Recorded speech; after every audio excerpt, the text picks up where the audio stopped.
Yes, hello and welcome to Austral Sports Premier League Overtime program. We are here for another week and there's been plenty of basketball played over the weekend. Round 2 is done and we are here to wrap it all up for you. Sam Tugwell here. Dale Fletcher is also here. G'day to you, Dale. Okay, mate. How's things? I'm fantastic. How are you? Not too bad. That's the way. We've got a very big round of basketball to cover and still a couple of weeks away from round 3, so we've got some a whole bunch of other stuff to cover too. So make sure you stick around for the program. There's a lot to get through. But mate, the results on the weekend, there were some very big wins, some very close wins, and I think it's best to cover them all and probably best off the top, the close ones, because they're the most exciting to talk about. North and Nord, the men's game especially, that was an absolute ripper. Yeah, well, we can't get much closer. 1 point, the Rockets winning. Alex Starling, 2 free throws right at the death. No pressure there, just had ice in his veins and just knocked them both in. So I'm sure Hillcrest was absolutely rocking and rolling when they went in. But there's a Nord 0-2 now as well for the men as well. So it was good to see Matty Lycett 2 back for the Flames. So he's pivotal in their championship tilt. So good there. But in the women, a bit of an upset as well, wasn't it? Yeah. Well, how about this? You know, the side that we've seen succeed for so long, the Norwood Flames, falling to their first defeat of the season to the North Adelaide Rockets, and Joe Hill's return. Yeah, well, come off the bench as well. I don't know how many times she's come off the bench in Premier League. That could be one of the stats people out there. But they didn't just win North; they won by 20. And is the Norwood invincibility is it over? Well, I don't know. It's nearly there. It's tough to say, isn't it? Because I mean, they've been part of the comp for the last 6 years. I think they've been either runner-up or in the preliminary final or winning the grand final. So that's their only 3 things they've had in the last 6 years. So to drop the first game in the second round, you never know. It's very early days, but we'll soon see. A bit of a dark night too for the Mackay sisters' return to Hillcrest. Oh, yes. So, they weren't happy with that. It always happens when a player returns to their old team. They usually get belted, and that's what happened. Let's talk about beltings, especially the women's. Southern Tigers, let me get that out, over the South Adelaide Panthers in the Southern Derby. The women's game, flat-out nightmare for the Panthers.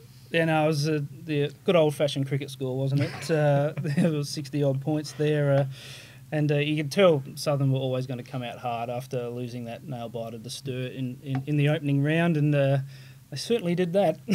They certainly did. And our All-Star Photos Player of the Week in the women's, Molly McKendrick, she was outstanding, 23 points, 17 boards, 7 assists as well. She had a day out. She did have a day out. Probably went a long way to winning by 60 points. She probably would have got a lot of rest time in the second half as well, you would have thought. So probably those numbers might have been a little bit bigger if she stayed on the floor.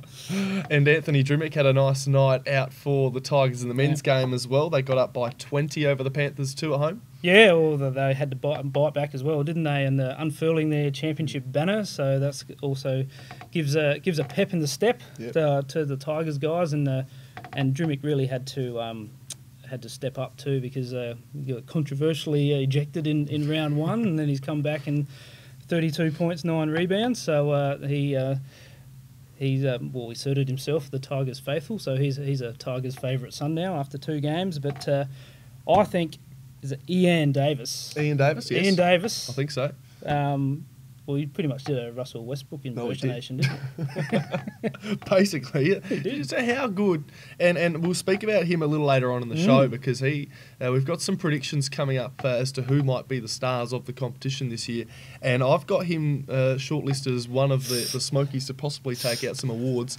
after his first 2 weeks. Let's hope he got the 2 votes last round. 40 points for Ian Davis, outstanding stuff for him. Let's cross on over to the Bearcats and the Woodville Warriors matchup. Yes. You were there. You were cooking hot dogs. I was selling hot dogs. Sold out too, so if you're coming on Anzac Day, get in early. But in the women's game, it was a huge turnaround. Like Woodville were all over West early on. They were by 15, nearly 20 points. And it was actually some foul trouble for the West big players, inside players, especially Brielle Ward. She got fouled off. But that forced Tim Brenton to go play small ball, and it worked a treat. And actually, Vordermeyer got 29 points, and Bearcats started hitting their shots, and it was a bit of a carbon copy for the same game last season. Woodville had a big lead and lost it in the second half, and Yeah, I didn't really see it coming, to be honest, in the girls.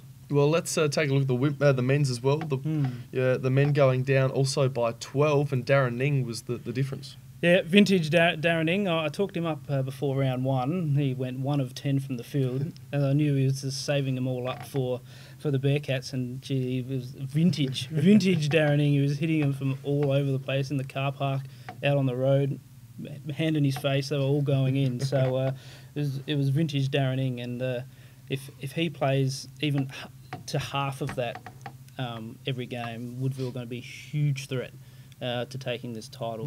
What kind of Darren Ning was he? It was vintage. Vintage. He was vintage. Oh, he was vintage. Like a good red wine, Darren Ing, probably about a 1999 version. Sensational. But also the Bearcats, 2 for mine, are too reliant on D. Oldham. He's a superstar. He got 22 points and 9 rebounds, I think it was, but a little bit too reliant, even though Tristan Braithwaite scored 25 and he hit some big shots as well. I think him and Darren Ing were guarding each other. They might have had a little bit of a sort of a plan here. They didn't really guard each other too much. They were shooting threes from everywhere, but too reliant on Mr. Oldham. The Bearcats, they need to find some more avenues to the basket. That's all right, and that's as you've got a long season ahead, so you can certainly look for all your options throughout the year. Let's look at Forestville up against Sturt. You called this last week as your matchup of the round. I did. How'd you see it? In the girls, I was spot on. Yes, you were. In the men, I wasn't. But no, in the women's game, easily the game of the round. For obviously Olivia Thompson was a standout, 21 points, 18 rebounds, but it was Meg Prosser, 11 points off the bench. That was the key. I said last week that Sturt have so many options and Forest will need a little bit more, and she definitely provided it. But and Sarah Ellsworthy sort of made a bit of a statement too with the second game in blue, 24 points. But easily the match of the round, and they'll definitely play each other again in finals. For sure. Oh, you would expect them to. They're very good teams. The Forestville Eagles and Sturt Sabres in the men's, though.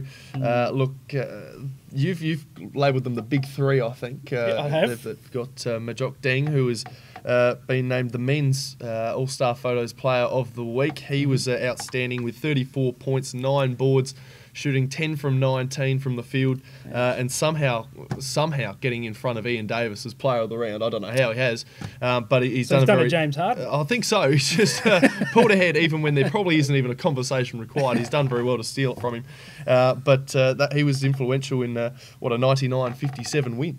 Yeah, it was really the first quarter. I remember checking the live stats at the hot dog stand. I looked up; it was 31-5 or 6, and I was like, "Is that some sort of misprint? Is that is that the internet going down and refresh?" And I'm like, "No, that was it." And then it was like Majuk Deng 34, Jake Rios 29. Yeah. Like if they score 60 between them in any game, they're not going to lose. So yeah, and the big three with Antonio Garrett as well. He had a double, 16 and 10. So, but it was puzzling from the Sabres. They went from pretty much the penthouse to the gutter, didn't they? Yes, unbelievable.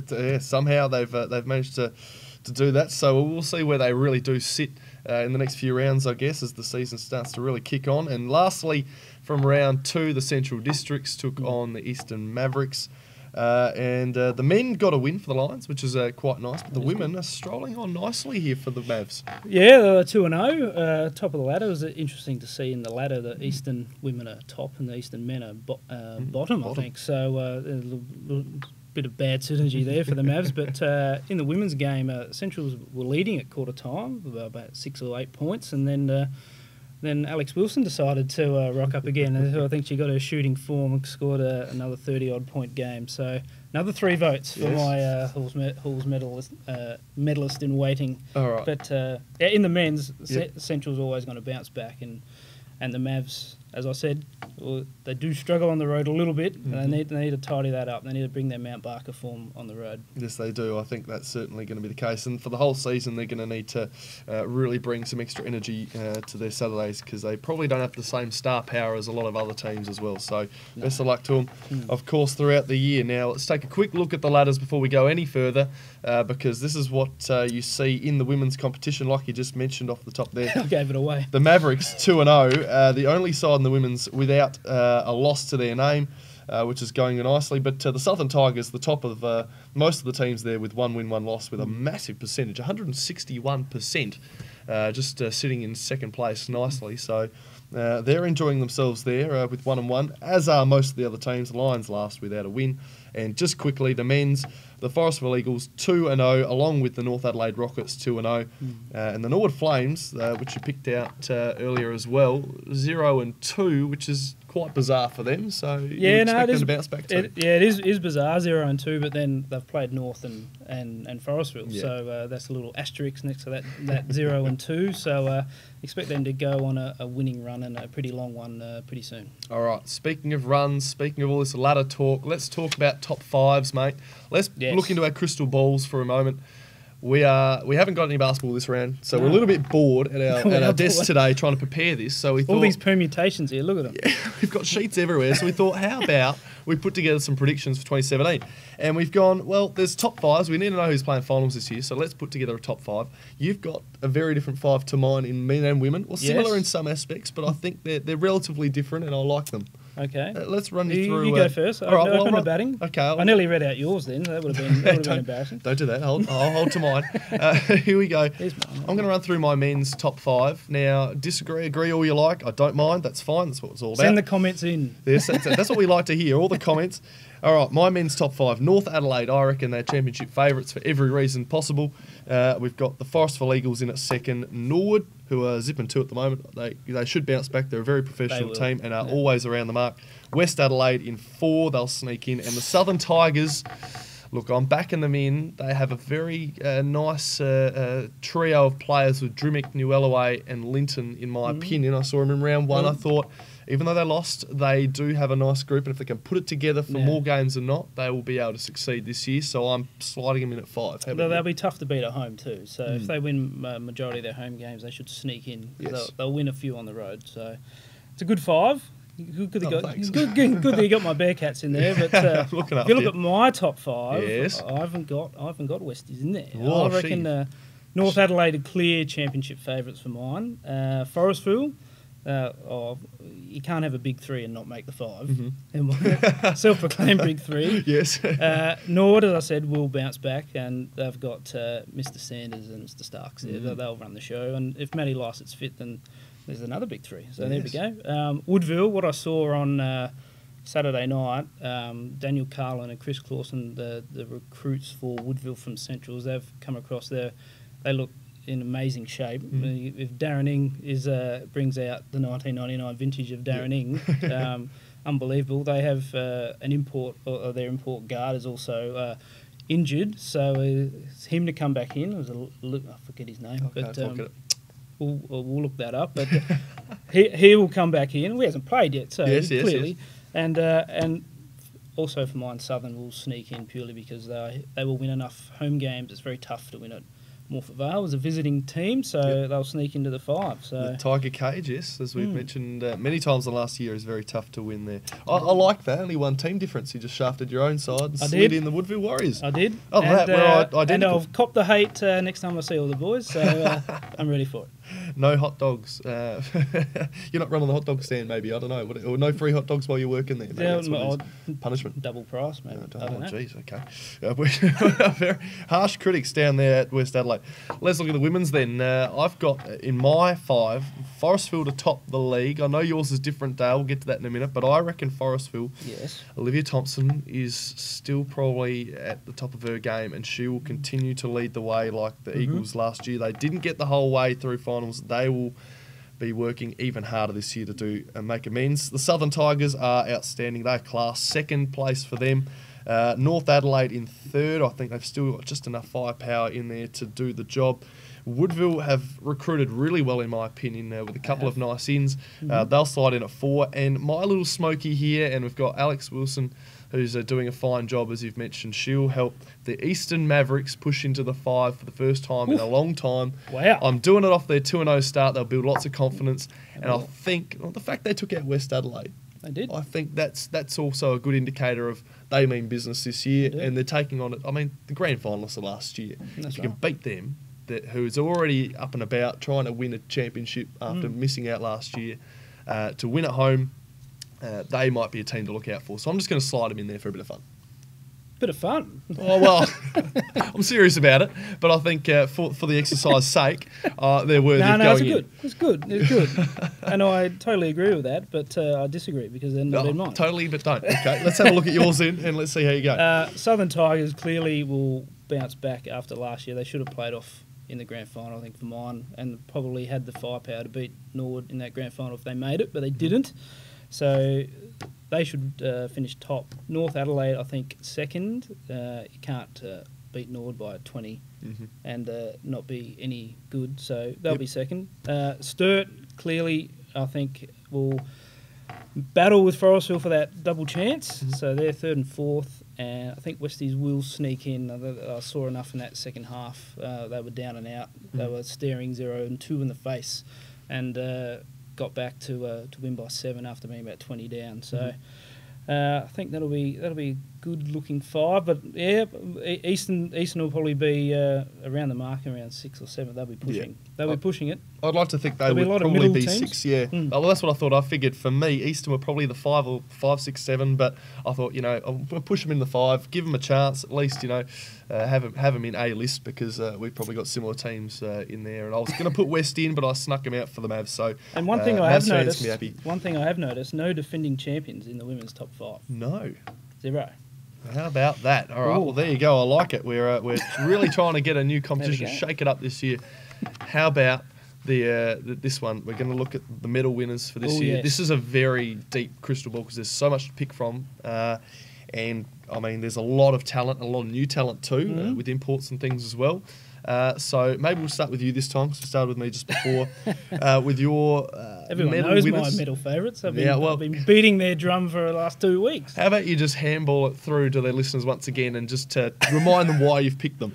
Well, Alex Wilson, I think, will win the Halls medal. If Eastern do make the top 5, she'll definitely win the Halls medal because in every win the Mavericks have, she will clearly or should get the 3 votes. She'll score 30, 35, maybe even 40 points a game. So she will win the Halls medal. And even in the losses, she'll probably poll 2s and 1s. So she'll win the Halls medal for mine. Might be definitely two-way battle with Olivia Thompson and Alex Wilson. But the Woolacott medal is my man, the Colonel Sanders. The Colonel Sanders. I'm doubling the Colonel Sanders. So he's my man for the Woolacott medal. Maybe Matty Lycett and Mr. Starks might steal some votes of him, and also the Webber brothers. But he's had 2 relatively quietish games. I think he's about to explode. That was my only concern when looking at this. It's like, well, he hasn't quite done anything yet, so I've got nothing to back him on. But I hear you've watched lots of video. A couple of solid 2 and 1s already. You've watched lots of video of him, so your understanding of his game is fair enough. And I hope he does come through for you because his form needs to shine, especially when we get to Anzac Day and Austral Sports are live streaming the match there between Nord and South. So hopefully he has a big game. That's what he's waiting for. I think he is. He's waiting for the big time, the prime time coverage. Let's take a look at what I've got here. I've got a few. I'm just going to throw some names in there. Alex Starling, he's always around the mark for the Woolacott, so he's definitely in amongst the mix. Robert Linton is very unlikely, but I like to just throw him out there as well because I saw him in the first round and I thought, gee, he's got some good talent and he can shoot well. He didn't quite do as well in round 2, but his first round he looked very good. 15 points in the first half, should have gone on, but he got shut down. And then they lost by a good amount. And he's got players like Drumick and Newellaway. It's going to take some votes away from him too, a bit like Sanders, but if he's good enough, he'll step up and do it. Arich Miller, I think, as well, quite a large lineup around him with still votes from him, but I think he'll be around the mark. But I'm going to just go with this man here after his 25 points and 40 points in the first 2 rounds, Ian Davis from the South Adelaide Panthers. I'm getting around this man. He is now my man. He hasn't got too many players in that team taking votes away from him. So get around the old Ian boy down south and hopefully he puts up some big performances. Yes. Maybe a one-on-one Davis v Sanders at the Arc in round 4 when Austral Sports cover that match. That'll be a cracker on Anzac Day. So that's Ian Davis. I'm just going to back him in round 2. No idea. Let's just hope for the best. Do you think that's okay? That's very good. Right, very good. Yeah, Ian Davis there for sure. Right. Well, you're right. he will score a lot of votes for South, and if he scores 40 points every week, he'll definitely score a lot of votes, won't he? I saw his social media. He's a very driven man, so he likes to succeed. So, and I think he was disappointed that he's in the top 10 of the best players, I think, in the country this week. But he was disappointed he wasn't number one, so he said he's going to be number one next week. So I like that. He's got determination. Oh, look out, Nord. Hall's medal. Look, you got Jess Good, who's absolutely outstanding, although I don't know if she's yet to be she's probably a year or two away from becoming that player who can take a game away from a team on her own.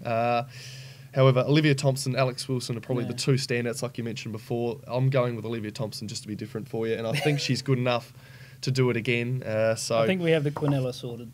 I think that's how it works in this one. So I think she's going to be hard to shut down again this year, and she'll probably take out the Halls. So yep, no, very good. I think it's a toss of the coin, Alex Wilson, Olivia Thompson. Yep, it's going to be... yeah, referees get it right, please. Don't make us look stupid. Well, one of us is going to win. All right, we've got one last segment to do before we go. I know it's been a long show, but it's been a ripper anyway. And this one is something that this man here has brought to the table, and he's very happy with it. No, I'm not. He's not happy with it. Well, why'd you bring it to the table? No, I'm very happy. I think he's very happy with it. I was going to find what she is. Get yourself organised, get yourselves ready, because this segment is one not to miss, I believe, each and every week. By the name of the segment is called Beef of the Week. I hope you can bring it more often than not, because I like it. Let's take a look at Beef of the Week. It might What not have be you got? Beef of the Week. It might be Beef of maybe the month. Okay. But there's not too much to complain about. But Yes.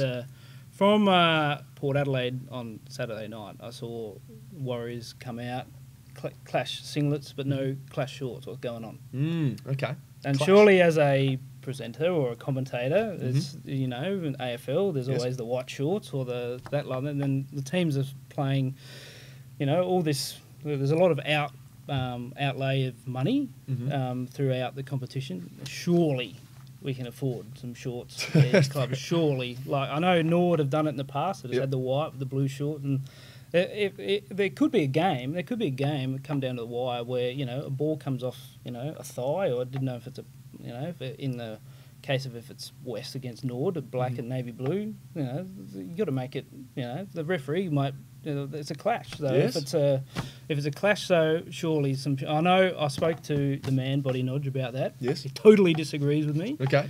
He thinks it's a tradition. So state points.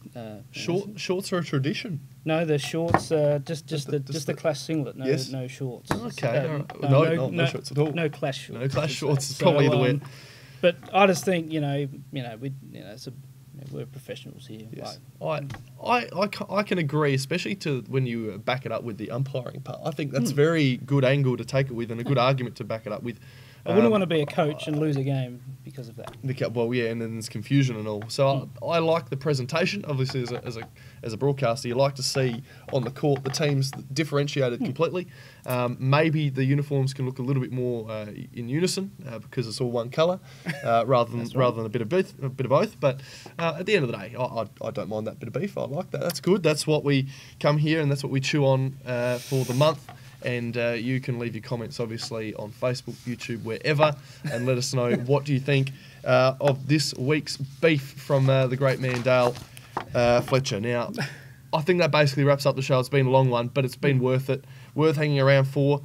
We've got round 3, round 4, and round 5 all in the space of, I think, a week or 7 days. There you go, in a week's time. So we are basically gearing up for that, and that's going to be a very big show indeed next week as well, to preview as much of that as possible. And then I think in a couple of weeks' time also, let's just plug this now. You might not be there, but we will be live streaming overtime from the Arc post-match after the Norwood Flames and South Adelaide Panthers Anzac Day game on a Tuesday evening on Facebook Live. So, of course, Austral Sports will be down there. The Premier League Basketball SA Facebook page will be where you'll see it. And we're going to be excitingly, for the first time ever, producing a live show of this program. Could go great, could go bad. Who knows? This is live. This is very close to live. It's live. Well, it's live for us, isn't it? It is. Live for you when you're watching for the first time.